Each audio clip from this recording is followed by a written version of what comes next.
کہ اللہ کے رسول صلی اللہ علیہ وسلم سے ایک بار ایک مرتبہ ایک صحابی نے کہا کہ ایسی کچھ نصیحت کیجیے مجھے جو میرے لیے کفایت کر جائے. تو اللہ کے رسول صلی اللہ علیہ وسلم کو کیا نصیحت کی معلوم؟ آپ نے اپنی زبان کو باہر نکالا اور اس کو پکڑا اور پکڑ کر کہا اس کے بارے میں جو ہے بہت محتاط رہنا، زبان کے بارے میں. زبان بڑی اہم چیز ہے، یاد رکھیں. اسی طرح جو ہے ایک روایت میں فرمایا جو اب 2 چیزوں کی گواہی دے دے تو میں اس کی جنت کی گواہی دیتا ہوں. مطلب ضمانت، حدیث میں الفاظ ہے اگر جو شخص اپنی 2 چیزوں کی ضمانت دے دے میں اس کی جنت کی ضمانت لیتا ہوں. ضمانت بولتے گارنٹر کو.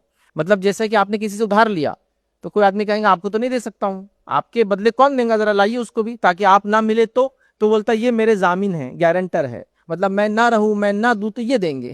تو اللہ کے رسول صلی اللہ علیہ وسلم میں گارنٹر ہوں اس کا جنت میں لے جانے کا. اگر وہ گارنٹی دے دے اپنے 2 چیزوں کی، وہ کون کون سی 2 چیزیں؟ کہا ایک جو اس کے 2 جبڑوں کے بیچ میں ہے زبان، اور ایک وہ جو اس کے پیروں کے بیچ میں ہے شرمگاہ. اس کی اگر انسان گواہی دے دے، مرد اور عورت کی زبان سے غلط کام نہیں کیا، شرمگاہ سے غلط کام نہیں کیا، تو اللہ کے رسول صلی اللہ علیہ وسلم اس دن کھڑے ہو جائیں گے اس کی گارنٹی لینے کے لیے، اس کے ضامن بن جائیں گے. یاد رکھیں. تو لہٰذا زبان بڑی اہم چیز ہے، اس کو معمولی ہم نہ سمجھے.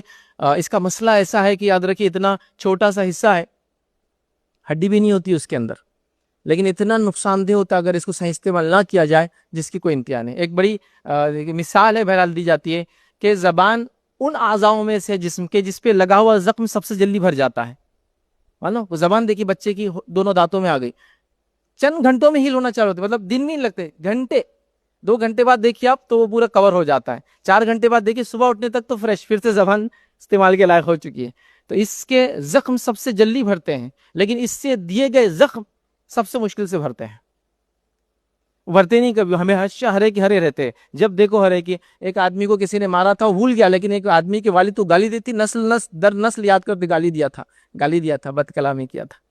تو یہ بڑی خطرناک چیزیں آتی ہے. تو اس کا استعمال ہم صحیح کریں تو زبان سے ہونے والے گناہوں سے اپنے آپ کو بچائے، چونکہ میجر سنس، میکسیمم سنس اسی سے انسان کرتا ہے. حتیٰ کہ انبیاؤں کا انکار، اللہ کا انکار، کتاب و سنت کا انکار بھی زبان سے انسان کرتا ہے. عمل سے تو بعد میں، لیکن مشرکین نے جو پہلا انکار کیا زبان استعمال کی انہوں نے.